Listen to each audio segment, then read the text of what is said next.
In the heart of the countryside, far away from any town or city, or even any road for that matter, there lay a deep, dark forest, surrounded by open fields as far as the eye could see. This forest wasn't all that big, but it was thick with trees, which made some parts pitch black even on the brightest of days. Right in the middle of this wooded wilderness there was an opening, as if some of the trees had parted deliberately to let in some much needed light, and within this luminous landscape lived a little bird called Charlie.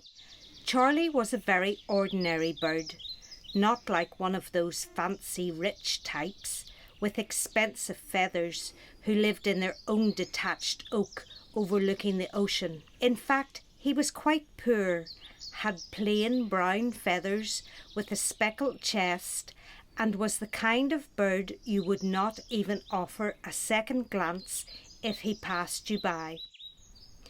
Being the youngest of four and very small in stature, he would always try extra hard to keep up with his older siblings in everything they did, and this made him a very competitive and ambitious little bird. He loved being among the trees and how safe it made him feel, because very little else lived there, or even wanted to, as nothing could grow under the constant shadow of the trees. Charlie and his family didn't live there by chance though, as Dad has chosen it specifically because there was something very unusual about this little family. Years ago, before any chicks had been born, Mum had broken her wing in an accident, and as a result could no longer fly. So she needed constant protection, and this place was found to be the most suitable. So that is where they built their nest.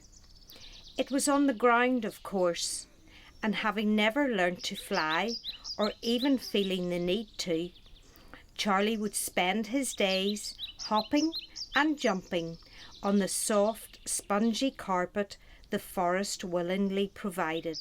The years went by happily in relative comfort and ease, and one by one Charlie's brothers and sisters left the nest to begin a life on their own and start a family. Eventually, the time came for Charlie to leave and follow his siblings' footsteps into the great unknown. Off he went, leaving the safety of the forest behind him, and was quite content to let his little legs carry him wherever he wished to go.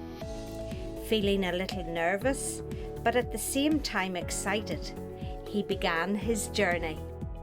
One sunny afternoon, while walking in the fields through some long grass, the ground gave way from beneath him, and he found himself falling down into a dark hole.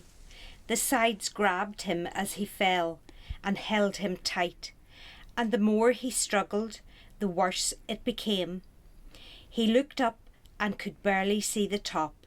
Everything was pitch black and scary, not the pitch black of the forest, but a more suffocating darkness. He felt totally helpless and incredibly anxious, and thought he might be stuck that way forever. "I wish I could fly like everyone else," he said. After a while, feeling the same way, day after day, and losing all hope of being rescued, he came to the decision that he wasn't going to stay there and give up.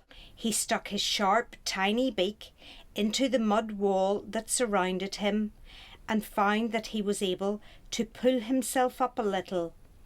He then pushed with his feet and repeated this over and over until eventually, after a lot of effort and falling back down a few times, he reached the top.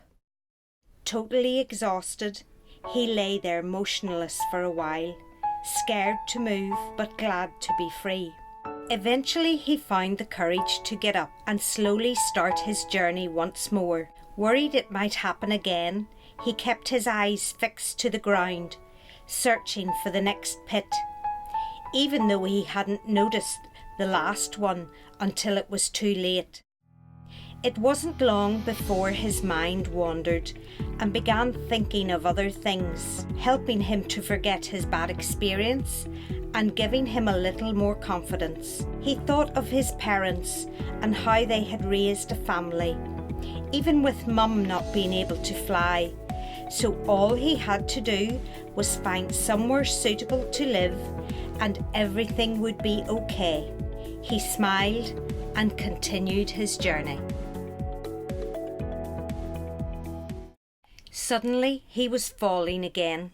He had been very careful, watching diligently, but the ground just gave way from under him without warning. Panic consumed him, and in an instant he found himself at the bottom of a dark, fearful pit once more.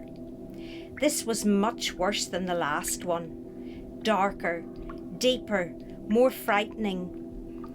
Unfortunately, this continued to be a familiar pattern in his young life.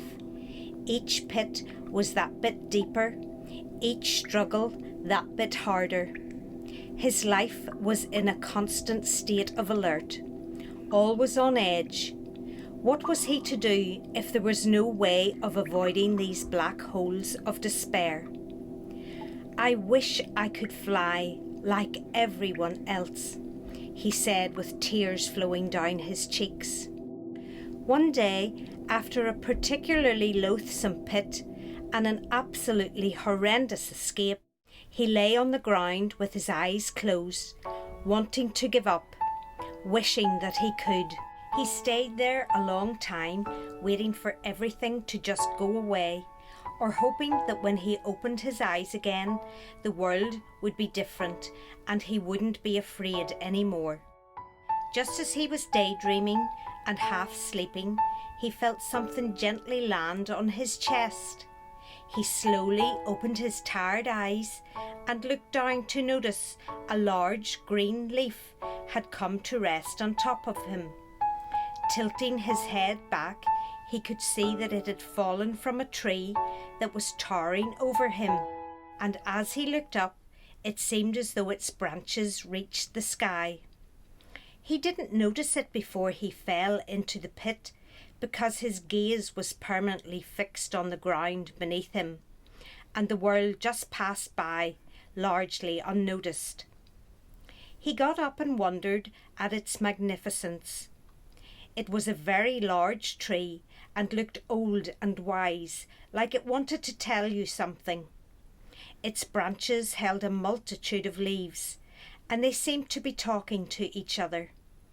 Charlie tried to imagine what it would be like to sit on the very top branch, far away from the ground he now stood on. "I wish I could fly like everyone else," he said. He stuck his sharp, tiny beak into the bark that surrounded the tree like an overcoat, and the wood seemed quite soft. So he pushed it in a little further and found that he was able to pull himself up. He then pushed with his feet and repeated this over and over until eventually he reached a low branch. He rested for a while, reflecting on how he had used this exact same technique to climb out of the dark, fearful pits. From there he was able to hop from branch to branch, getting steadily higher each time. His heart was pounding with anticipation of reaching the top. At last he made it. He pushed the leaves aside and peeked his little head out from the very top branch. He was convinced that he could see the entire world. From up there the sky was bluer, the air cleaner, and the sun warmer. "This is unbelievable," he thought. All of a sudden, a gust of wind caught him on the side, knocking him off balance and toppling him from his lofty perch. But to his astonishment, his wings shot out effortlessly. This made him glide for a bit. Then he flapped, again without meaning to, and this lifted him up higher and higher. he flew for hours across the infinite blue sky without growing weary, and couldn't believe the freedom he was experiencing. Far down below he could just about see the pits that had once snared him, but were no longer able to touch him ever again. This made him feel happy and sad all at the same time. Sad he had to go through so much unnecessary pain, but happy he was finally free. Now I can fly like everyone else.